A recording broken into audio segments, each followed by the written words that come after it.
Yes, people, what's happening? Welcome back to the channel and welcome to another edition of the Opposition Preview. First things first, guys, make sure you smash a like and make sure you subscribe to the channel if you are new around here. And as always, leave your thoughts in the comments below. And on Friday night, Chelsea face Luton at Stamford Bridge under the lights, looking for a first win of the season and a first win under Maurizio Pochettino and needing to bounce back from a 3-1 defeat away at West Ham. The visitors Luton Town, second game of the season after their game against Burnley was postponed.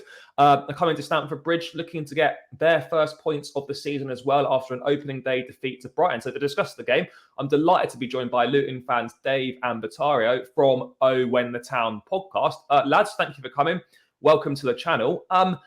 Luton, some story, eh? I bet it's been a long summer. You've been desperate for the Premier League season to come round. How excited are you now that it started and Luton are actually a Premier League team? Well, firstly, thanks for inviting us on.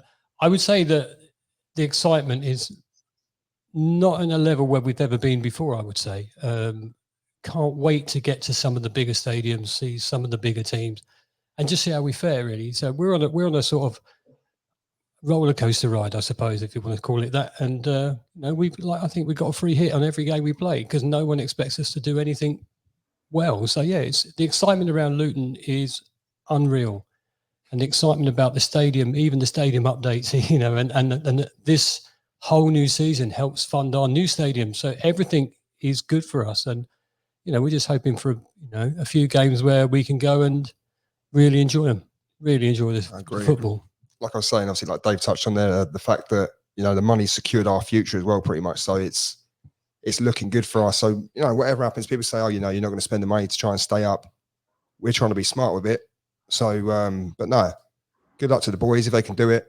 It's a big task, but, we're not confident, but we're going to sit there and say it can be done. So, yeah. No, absolutely. Anything's possible in football, and that's the beauty of the sport. And that's why we all love it, because anyone can beat anyone on any given day. I mean, in terms of, obviously, you've come up from the Championship. Dave, you were at the Brighton game. Were you surprised at how big the step up was from the Championship to the Premier League, or were you kind of expecting it? Quite naively, I suppose. I was quite shocked about the difference in the game. I thought the Championship level was pretty good, and the step up for me was really noticeable against Brighton. Brighton played really well, by the way, but we held them for 85 minutes, 84 minutes. At 2-1, if we walked away from that ground at 2-1, I'm thinking, we're done all right. We got turned over with 2 late goals, but the quality of the play, the quality of the players, of the passing, the movement was noticeably different, in my view. And I'm a bit naive. I watched Match of the Day. I watched the games live on Sky, but I didn't really think they was that much different to what I was watching at home when I was watching Luton at Kenilworth Road or away. But yeah, this season could be a tough one, couldn't it? That's how I look at it. But yeah, very surprised at the step up. But I think also maybe after a couple of games, our players will be a bit more on it, and then they'll just gel a bit more, and we'll play better, and we'll get to the right rhythm, if that's the right word to use, of the game, and use the ball, because we don't get a lot of possession. So use the ball effectively when we do get it. We weren't out of chances at Brighton. We made a few chances. I don't think that was really represented in any highlights well enough. We did make chances. We will make chances, and when we get them, we have to take them. And I think that's the only thing, because I suspect on Friday we won't have a lot of possession. I hope that when we do have it, we use it effectively. So, yeah. Ryan.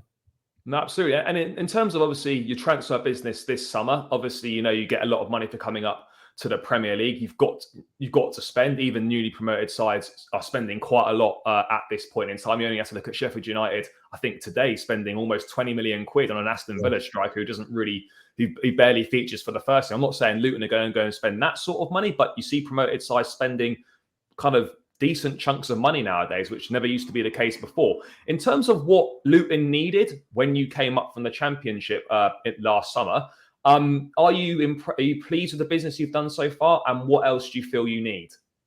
I mean, from my point of view, I'm not too sure about Dave, but I think he'd agree with this. We're very, very happy with our business. We have done it very, very carefully. picking the right players that suit the club. We don't go for, you know, egos or anything like that, or it's always got to be players that fit the module at Luton and good attitude, good work rate. So all the players we brought in, they fit that category. But no, look, I'm very, very, like I said, very happy with the business. I think we do need a bit more defensive recruitment because we're a bit low in defensive injuries, at the moment. But would you agree, Dave? Yeah, I would go with that. And just remember, up until we reached the Premier League, our highest transfer was like 2 million. I think we played for Colton Morris. Before that, it was 1.2 million for a goalkeeper, and we spent. And we just said that Aston Villa are 20 million. Sheffield United, are going to pay 20 million for one player. Well, we paid that for 4, and we're happy because we've spent 20 million. And that's a shock to us, by the way, as well, spending that much money. We never thought they would go down that route. We do recruit well. We normally, you know, and the players that we do, when they do fit in and they click, they're pretty decent. So when you think of how Ivan Toney progressed from Peterborough, wasn't it, to Brentford, and you know he came up at a real good value, didn't he? It wasn't super expensive, and we're hoping that a couple of players might become that, you know. So 20 million we're happy with, but it doesn't compare to what Chelsea have spent over the last 2 seasons. What is it? Nearly £1 billion. Yeah, nearly £1 billion. We have spent a lot of money. It's the kind of the golf. Even though promoted sides are spending a lot, the gulf between the top side in terms of expenditure is vast. It is mad. In fairness, like I think the market has gone mad in general. Spending's gone mad in football, etc. But I want to touch on one player you have brought in, someone that used to play for us, Ross Barkley. You know, didn't quite work out for him at Chelsea. He went away to Nice. I'm not sure how I don't think he fared too well over in France, but he's now got an opportunity to become a Premier League player again with Luton, picking him up on a free transfer. Are you pleased with that signing? Do you think he can be that creative spark that you need? Well, I would say we kept that under the radar, didn't we? Because no one knew. There was nothing going on. No one expected that. Yeah. And when you sort of get an inkling that we're signing someone, and we could really say this is probably one of the biggest transfers we've ever had in terms of a well-known player, and he's got a second chance to prove himself. So I think we're quite happy with that because, you know, he was a good player and he can be a good player. And why not? Why not take him on if he is free? So obviously there's a good deal done for him. I would expect money-wise and all that, but the second chance he may get may make him that player that he once was, and that's what I'm hoping. I'm hoping he comes on and he's very influential when he gets a game. Whether he starts straight away or not, I don't know. In my mind, I'm thinking he won't start Friday, but he might turn up. He might turn up. He might be on the bench and come on. But yeah, I think we're all excited to see what he can do because, you know, it's a name. It's a name that was playing for England not that long ago. And he was performing quite well at the start of his career in the Premier League, you know. So why can't he be that player again? So that I'm quite excited about that. And to get him for free is a bit of a coup, isn't it? Yeah, absolutely. And I think he would have taken a significant wage cut as well to come and join Luton. I'm sure Luton aren't spending ridiculous amounts on wages. So yeah, I think it's a great signing. And as I said, even if you get him anywhere half near his best, I think it's going to be a real coup for the club. I mean, in terms of Luton's style of play, I mean, what is the Luton way of playing? And do you expect Luton to continue that way of playing that you did in the Championship in the Premier League? Or do you think you're going to have to slightly adapt that style? Do you know what? This is a tricky question, right? Because we've been asked this a few times whilst the opposition fans, and the style of play that we play is very much who we're playing on the day. It's not like we play one system, or we obviously play one formation, but it could be possession based. It could be not route one, not long ball, but it could be fairly direct. You know what I'm saying? But all I will say is you're going to see a very compact Luton Town. I feel it's going to be very compact in midfield. The fullbacks are obviously going to drop back, and the wing backs are going to drop back. Probably has fullbacks. I think this is going to basically invite Chelsea on to say, "Come on, try and break us down, and we can get that ball forward." We have some quick players as well down the right hand side, especially Kabore. So if he's playing, he's rapid, by the way. But no, look, I don't know. It's not really, like I said, Dave. We're not going to get a lot of possession. No, but would you say that we can mix it up though? I think that's a fair. Yeah. I think depends on who we're playing and where you're playing. If we're playing at home or away, I think we'll play it a lot differently. But going back to last season and even the game at Brighton, really, the possession amounts wasn't high for us. I think we had 27% possession or something silly like that. 38. Yeah, so the season we finished in the playoffs the first year or something like that. Like I said earlier, if the play is effective, I think there was one game last season we had like 24% possession and we won 3-0. So I think you guys will look at it and go, well, this is not what we're used to, Premier League quality, what we're used to. And you mentioned long ball. Occasionally they're going to ping a few long balls through. Of course they are. But you know what? If it was Chelsea putting that long ball through, it's a magnificent pass. If it's Luton Town, if it's Luton Town doing it, they're playing hoofball, So I think the players will play to their strengths. I think the team will be set up in a way that we defend. I'm going to say fairly high up, really. I feel like we're going to use Carlton Morris as well. We're going to use a high press, and there'll be some quick movement up to the front. So there will be balls being pinged up to the goal area or whatever else. I feel like fullback for us, the wing backs are key. And the wing backs are key for us. They've always been like a thing the last few years or so. Since I wouldn't be changed the way it's been. I wouldn't be surprised if you spoke to us on Monday and you go, well, look at those stats. We had 500 passes and Luton you only had 176 or something like that. It wouldn't surprise me at all.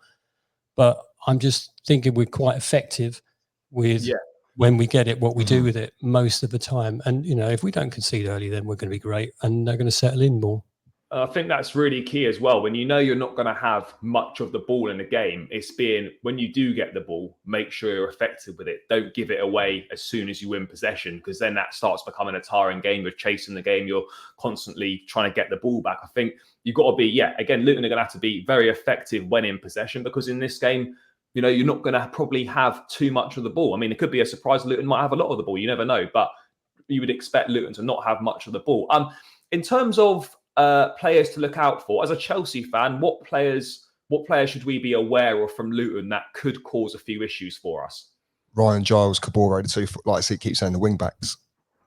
You know what? You watch them not sharp now on Friday night, but Kabore's really quick, really something else for us. It's good, obviously, that we can attract that sort of player. Giles was pretty good against Brighton. I think people are underestimating Carlton Morris as well. He scored 20 goals in the Championship last season. He's already on one, which is kind of cool. It was a penalty, obviously, but it was, he's already on one. So I think people will underestimate him. I'm not sure about it. Should we mention Marvellous or not? I mean, look, Marvellous, like I say, was fantastic for us last season, wasn't he? I mean, he was I'd say the reason that we went on to, tighten up in midfield and have see less goals and whatever else. But I think if he's on his day as well, on his game, he could be very, very key for us, because he stops. I mean, you might have seen him play yourself for Aston Villa or whatever. I mean, he didn't play a lot, no. But the guy off the ball, he runs and runs and runs. And I'll tell you what, the guy's brain to position himself to intercept the pass and whatever else. I know it's a different level now, so moving back up, but there's one other player. Effective. There's one other player that I'm pretty excited about when he does play, and he does do well, and that's Chong. He can really boss the ball at times, and he's quick as well. Yeah. And he looks like he's got a really good understanding of the game. So so for me, it would be Chong, Giles, and the other one who I've just forgotten. Kabore, thank you. Is that one? Don't forget Morris as well. And Morris, because I thought they had some weaknesses when I was at Brighton when I watched it back, and I hope those other players step up a little bit, because don't get overawed by the occasion, and make sure that we put in 100%, and then we'll be happy. Yeah, I think that's the key as well. I think for a Luton perspective, and the players, and I'm sure the fans will enjoy it anyway. Just go out and enjoy yourselves. It's what the players have dreamt of. It's what they've worked all their lives for to become Premier League players. Go and enjoy the occasion. I know it's easy to sit here and say, don't get overawed by it. It can be hard not to at times, but just go out and enjoy it. I mean, just to round out before I get a score prediction, lads, and it might sound silly, me asking what the expectations are this season, because ideally you just want to stay up. You take 17th right now. But what are the expectations? Because everyone's wrongly, in my opinion, already written you off as kind of almost dead certs to go back down. But are you very much, as fans, you know this is going to be really difficult to stay up, but as long as the players give it 100% every game, and you're just going to enjoy it and take it for what it is. Is that kind of what the sort of the expectations around the season are for Luton? 100%. I feel like the whole fan base, we're not delusional. We know that it's going to be very, very tough. I think expectancy, this is going to make you laugh, is just not to break the all-time lowest record of points. You should get more than, what is it, 11? You should get more than that. 8 and 11, but yeah, I either try not way, to think about that. A lot of people have been sitting there slating us the last few weeks, saying, they're going to, smash Derby's record and finish on how many points. But just get that out of the way first, and then we'll go and see where we're at. And then the expectation will change. If we say we're 12th by, I don't know, Christmas, February or something like that. Dave, I'm just saying for an example. Look at Brentford, they did on their first season, I'm pretty sure. So you never know. Look, we're not expecting that at all. But what I'm saying is I think the expectation will change if we was to do very well and go on a bit of a run. We're not expecting that, but you see what I'm saying? Yeah. It could change. But I think we just need to stay up. In general, what we want to do is prove the doubters wrong. As fans, like you said, we've all the pundits, all the other football fans, all the football clubs are saying, well, Luton and Sheffield United are down. And I think we want to prove that wrong. And just be in the mix to stay up. Be in the mix. Don't get cast away by Christmas, and then we'll be happy. And then if you've got that chance at the end to stay in it, then let's stay in it. Nottingham Forest had a really poor start last season. Yeah. And look where they ended up. And in fact, none of the 3 promoted sides got relegated last season. So Sod's Law says that 2 out of the 3 will go down this season. Let's hope it's not one of them is not us. But you've got to be realistic. Like we said, you guys spent £1 billion. We spent £20 million, and you've got Newcastle flashing the cash. You've got everybody. So when we play those top teams, we're not expecting much apart from really giving it a good go. And so if we can get the game against the lower sides in the division, and we've only got to be better than 3 teams. And so there is a bit of optimism for some people, but realism says it's going to be a really, really tough ride. No, absolutely. I think, as I said, I'd like Luton to start because I think it's a great story. I think it's great that a team has come through all the rungs of English football to get to the Premier League. I'd love you boys to stay up. I think we're all aware it's going to be very, very tricky. Just lastly, lads, in terms of Chelsea, very quickly, what players kind of worry you, if any, heading into the game on Friday? Are there any you thinking, geez, we've got to be careful, if we let him have a yard or whatever, then we could be in big trouble? Madrid. And do you know what? People might laugh at that. They say, he's bang out of form, this and that. Because I tell you what, when he does get that one good game that comes, I think it will happen for him then. I feel like the guy is hugely talented, and I just hope he don't come against us. He needs to start first. But yeah, I've been a big advocate of Madrid. I think he's phenomenal. I think he's so much ability, so much talent there. And when he gets that run of games and when it does click, it's going to be special in my opinion. But so Madrid would be your one to look out for. I hope he does start on Friday. I hope he does, because he does need a run of games. I mean, it would have been Reece James, but obviously I think he's injured. Out for us, he's out until after the international break, unfortunately. Brilliant for us. But it's a really difficult one, because when you look at your squad and you look at your players, you go, he got it. Oh God, you got hit. Oh, it's one of those where you've just spent £115 million on a player. Yeah, he's got a point to prove there, hasn't he? So if Moyes come on, or he's playing or starting, I'm going to worry about him, because you don't spend £115 million on a player without him being any good. But then you just look through your squad and you just go, good Lord, there are so many decent players that on their day could be fantastic and be really a problem for Luton Town. So I'm just hoping they're all off. But for me, I think I'm looking forward to seeing whether you spent the money wisely on Moyes. Yeah, I think we're looking forward to seeing that as well. Obviously, his debut at West Ham was a slight disaster, but he's better than that. We know he's going to be great for us. But yeah, the sooner we can see it, then definitely the better. Last thing, lads, score prediction for Friday night. What are you thinking? I know predictions are always hard. We're not really that good at them. I'm certainly not myself. But if you had to give me a prediction, what are you thinking? Well, we go heart and head, shall we? Because my heart says go both. I want to come away with the point. So I'm happy with anything to the point. I don't care if it's a last-minute equaliser. Yeah. Well, last-minute, 128th minute equaliser. I don't care. And I'll take that. But my head says, we might suffer. And so I don't want to say it, but I'm going to. I would be disappointed if we let you score more than 3. if we Okay. lose. If Yeah. we lose, I don't want you to score more than 3. But so I'm going with 3 something. But my heart says, can we have a 1-1, please, or a 0-0, or a sneaky 1-0 last minute win? I'll take that. Yeah. That's what I'm going for. I'm going for a 1-0 win. Obviously, But you've been saying that all I the know. time. So I say every week, Dave, to be fair, every time we play like a half decent side. But no, look, realistically, I'm thinking, I'm swaying more towards obviously Chelsea. I think you will do us. I think it'll be a 2-0. But I don't think it'll be a game where we get absolutely play off the park. I feel like we're going to turn up, but we will lose. But I'm still going for that 1-0 though, realistically. Yeah, you just never know in football. We're due a win. We're due a decent performance. I'm going to say we're going to win 3-1. But again, I wouldn't be surprised if it only ended up being 1-0, although there's only the odd goal in it. Because I think it's going to be harder than a lot of people are expecting. But yeah, seems like a good point to round the preview out. Lads, thank you so much for your time. If the people want to check out more of what you do, where's the best place for them to go? And I'll link it all in the description. Brilliant. We're on at Run the Town on all the social medias and also on YouTube as well.